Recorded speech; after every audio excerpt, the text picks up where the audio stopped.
Dear students, welcome to another video tutorial on data warehousing and data mining. Today's topic is types of data warehouse architecture. Okay, so today's topic is types of data warehouse architecture. In this tutorial, we will learn about the different types of data warehouse architecture. So before starting, I want to introduce myself. My name is Niladri Shekhar Paul. I am working as an assistant professor at Computer Science and Engineering Department at Greater Kolkata College of Engineering and Management. The college is situated at Baruipur and the college is under JIS Group Educational Initiative. So let's start the tutorial. As you can see that there are mainly three types of data warehouse architecture. Number one is single tier architecture, number second is two tier architecture, and number three is three tier architecture. Single tier architecture is basically not periodically used in practice. Its purpose is to minimize the amount of data stored to reach this goal. Okay,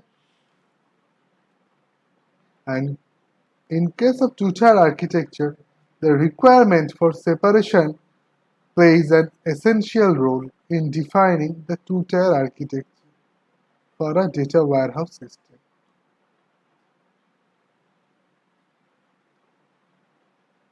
And in case of three tier architecture, it consists of the source layer, the reconciliate layer, and the data warehouse layer. Okay, so the source layer basically containing multiple sources, whereas the data warehouse layers contain both data warehouse and data mart. Okay, so let's discuss each of them one by one. Okay, so first we will discuss about single tier architecture. Single tier architecture is not periodically used in practice. Its purpose is to minimize the amount of data stored to reach its goal. It basically removes the data redundancies. The objective of a single layer is to minimize the amount of data stored. Okay. This goal is to remove data redundancy. This architecture is not frequently used in practice. We will use the backend tools and utilities to feed data into the bottom tier.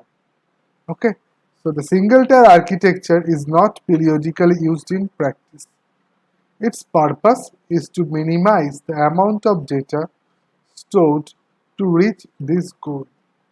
It also removes data redundancies. The objective of a single layer is to minimize the amount of data stored. This goal is to remove data redundancies. This architecture is not frequently used in practice.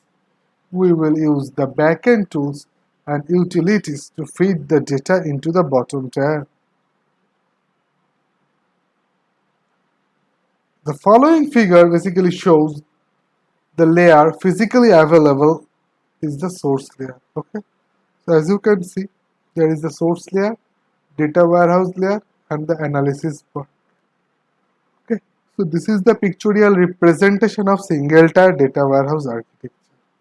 In this method, data warehouses are virtual.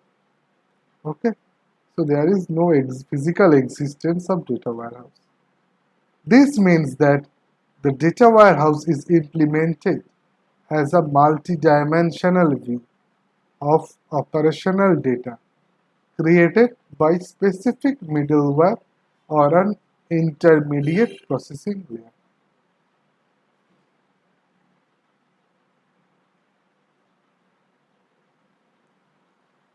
The vulnerability of this architecture lies in its failure to meet the requirement for separation between analytical and transactional processing.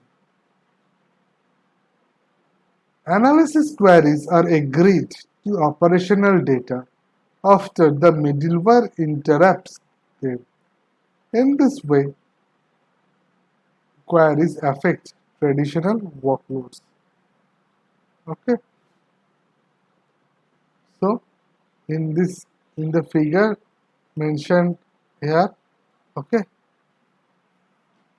is the physically available is the source layer. Okay, in this method, data warehouse is virtual. This means that the data warehouse is implemented as multi-dimensional view of operational data created by specific middleware or an intermediate processing layer. The vulnerability of this architecture lies in its failure to meet the requirement for separation between analytical and transactional processing. Analysis queries are agreed to operational data after the middleware interprets them. Okay, so in this way, queries affect transactional workloads. Okay, now come to the two-tier architecture. The requirement for separation plays an essential role in defining the two-tier architecture for a data warehouse system. Okay, the pictorial representation of two-tier architecture is shown here. So this is the pictorial representation of two-tier warehouse architecture.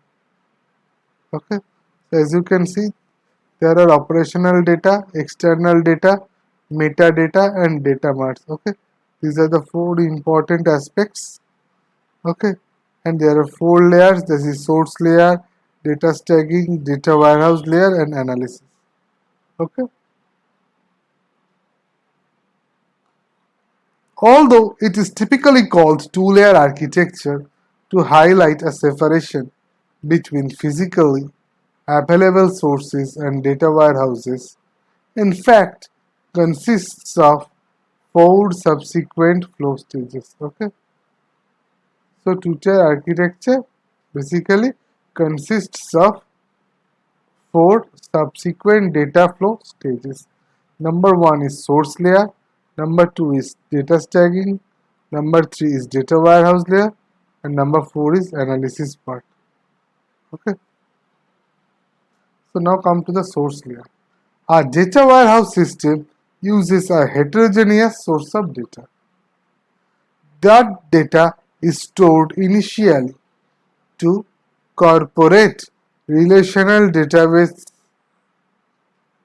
okay, or legacy databases, or it may come from an information system which is outside the corporate walls.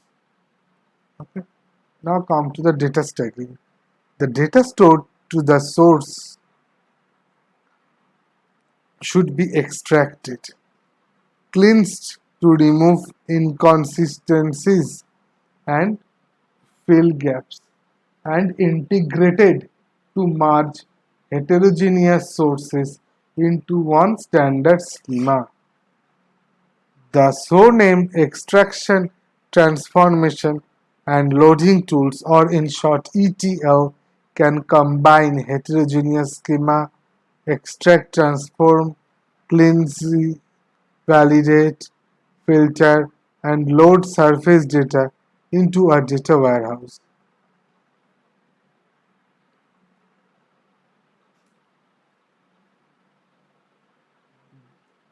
Next is the loading tools.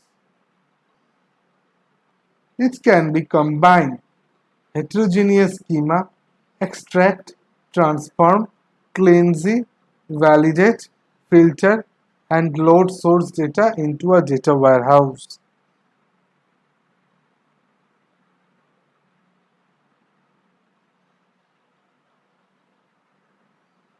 Okay.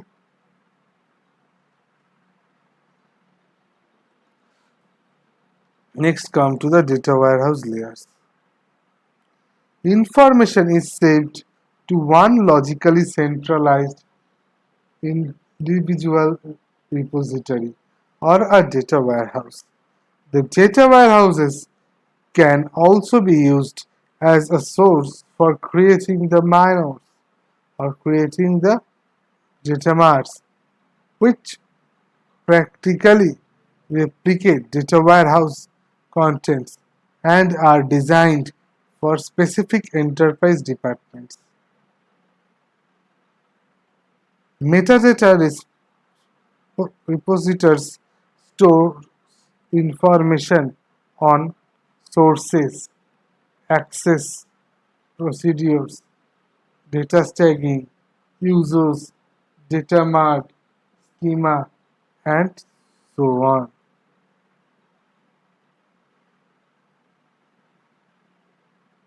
Okay. Next come to the analysis part. In this layer, integrated data is efficiently and flexible access to issue reports, dynamically analyze information and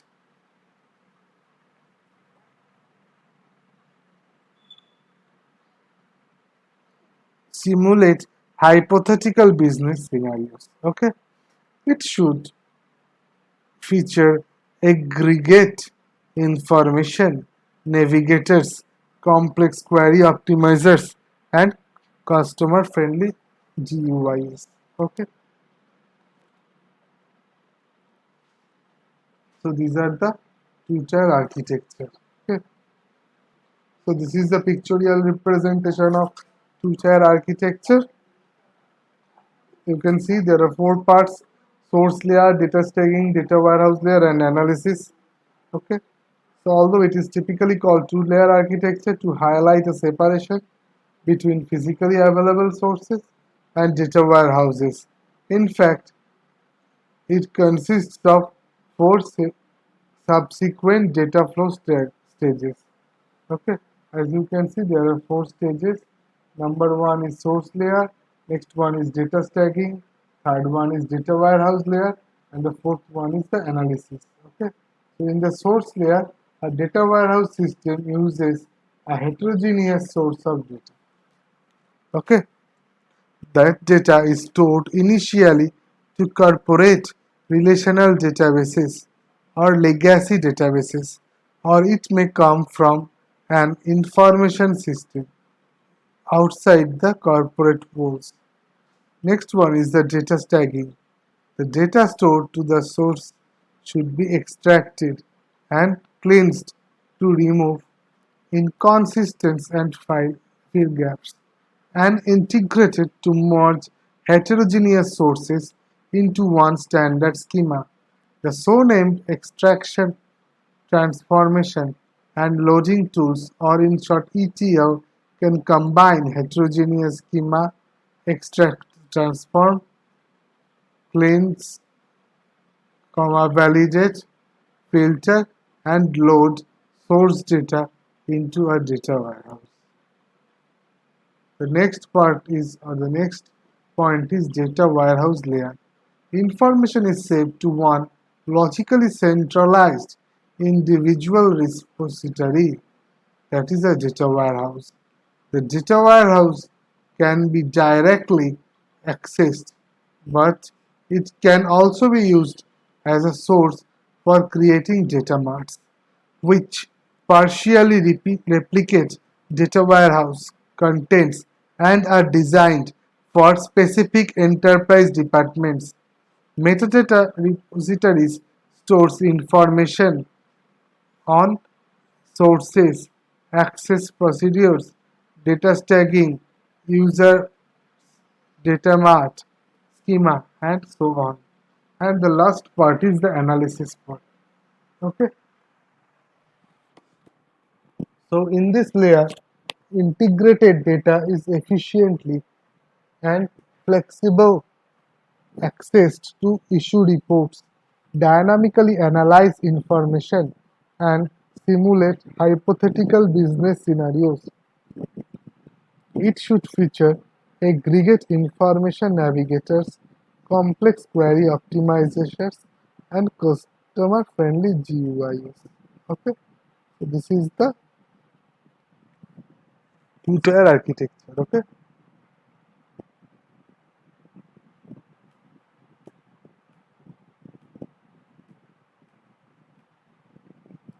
these are the points which I have mentioned. Okay, next comes the three-tier architecture. The three-tier architecture basically consists of the source layer, which containing multiple source systems, the reconciled layer, and the data warehouse layer. Okay, so there are three parts, and the data warehouse layer basically contains both data warehouse and the data mart. Okay, the reconciliate layers sits between the source data and data warehouse. Okay, এটা basically পড়ে আছে source data and data warehouse.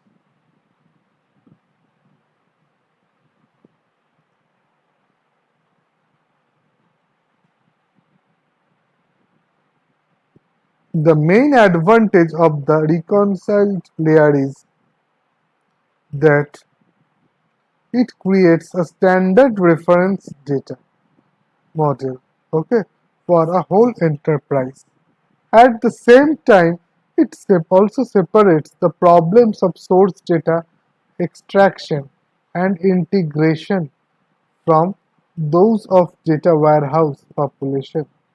In some cases, the reconciled layer is also directly used to accomplish better some operational tasks, such as producing daily reports that cannot be satisfactorily prepared using the corporate applications or generating data flows to feed external processes periodically to benefit from cleaning and integration. This architecture is especially useful for the extensive or enterprise-wide systems. Okay. A disadvantage of this structure is the extra file storage space used through the extra redundant reconciled layer. Okay. It also makes the analytical tools a little further away from beginning real time. Okay. So a three-tier architecture consists of the source layer, the reconciled layer, and the data warehouse layer. Okay, the source layer is basically containing multiple sources. Okay, and the data warehouse layer, which containing both data warehouse and data marts. The main advantage of the reconciled layer is that it creates a standard reference data model for a whole enterprise. At the same time, it separates the problem of the source data extraction and integration from those of data warehouse population. In some cases, the reconciled layer is also directly used to accomplish better some operational tasks, such as producing daily reports that cannot be satisfactorily prepared using the corporate applications or generating data flows to feed external processes periodically to benefit from cleaning and integration. This architecture is especially useful for the extensive enterprise-wide systems. A disadvantage of this structure is the extra file storage space used through the extra redundant reconciled layers. It also makes the redundant reconciled layer. It also makes the analytical tools a little further away from being real time.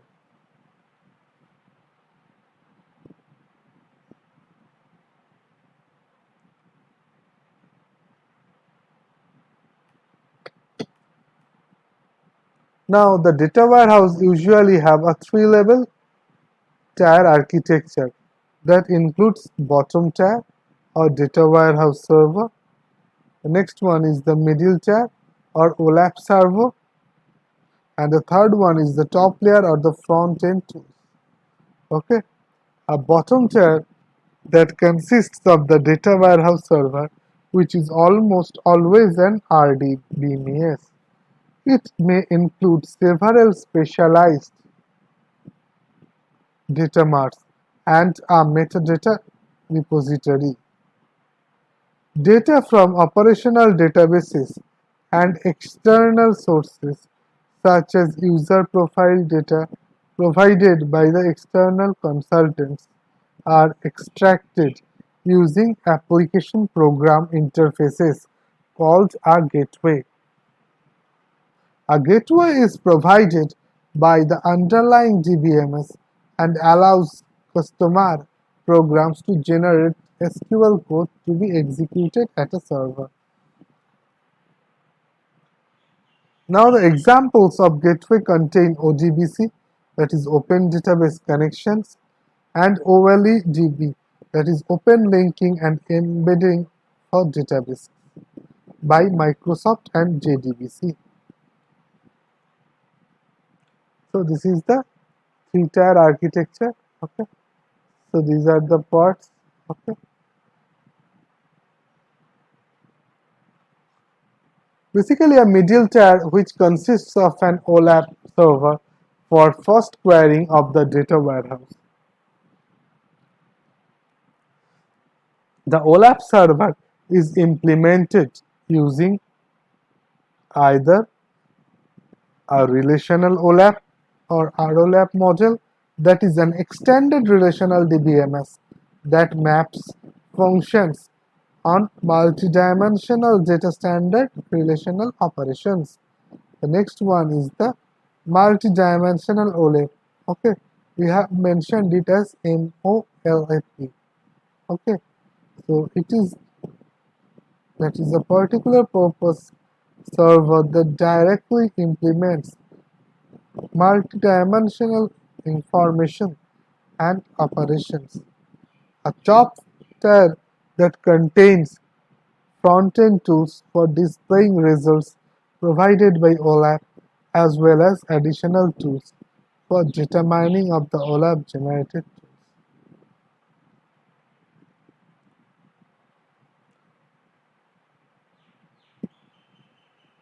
So this is the overall data warehouse architecture. Okay.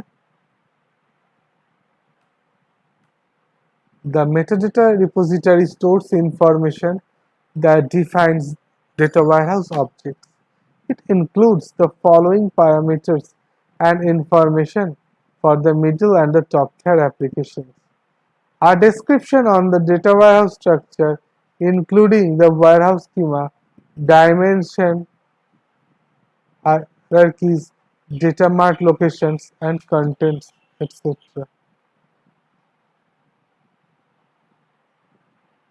Operational metadata, which usually describes the currency level of the stored data that is active, archived, or plugged, and the data warehouse mentioning information that is usage statistics, error, reports, audit, etc. System performance data, which includes used to improve data access and retrieval information. Information about the mapping from operational databases, which provides source RDBMS and their content changing and transformation rules, etc. Summarization algorithms, predefined queries and reports business data, which include business terms and definitions, ownership information, etc. So this is the pictorial representations of principles of data warehousing. Okay, so there are basically 5 principles. Number 1 is load performance. Number 2 is load processing. Number 3 is data quantity management. Next one is query performance, and the next one is terabyte scalability. So data warehouse require increased loading of new data periodically basis within narrow time windows. Performance on the load process should be measured in hundreds of millions of rows and gigabytes per hour and must not artificially constrain the volume of the data business. Next one is load processing. Many phases must be taken to load new or update data into the data warehouse, including data conversion, filtering, reformatting, and indexing and metadata update. The third one is the data quality management. Fact-based management demands that highest data quality. The warehouse ensures that local consistency, global consistency, and referential integrity despite dirty sources and massive database sizes. The next one is query performance. Fact-based management must not be slowed by the performance of the data warehouse RDBMS. Large complex queries must be complete in seconds, not days. Next one is the terabyte scalability. Data warehouse sizes are growing at astonishing rates. Today, this file from a few to hundreds of gigabytes and terabyte sized data warehouses. Okay. So these are the components of data warehouse architecture.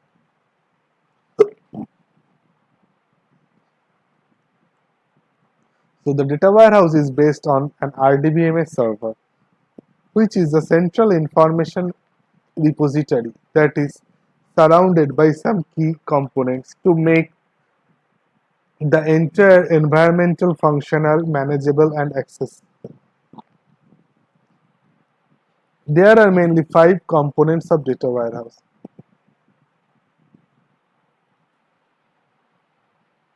The number 1 is data warehouse database. The second one is sourcing, acquisition, cleanup, and transformation tool. The third one is the metadata. The fourth one is the query tools. And the fifth one is the data warehouse bus structure. Okay. So we'll discuss about these things in our next tutorial. So students, hope you have understood all the details about the architecture of data warehouse. If you have any doubt, any query, you can write on the comment section. If you like my videos, you can subscribe to my channel. Okay. Or you can visit www.facebook.com/digitalclassroom to get all the video details. So students, thank you for now. See you in the next video tutorial.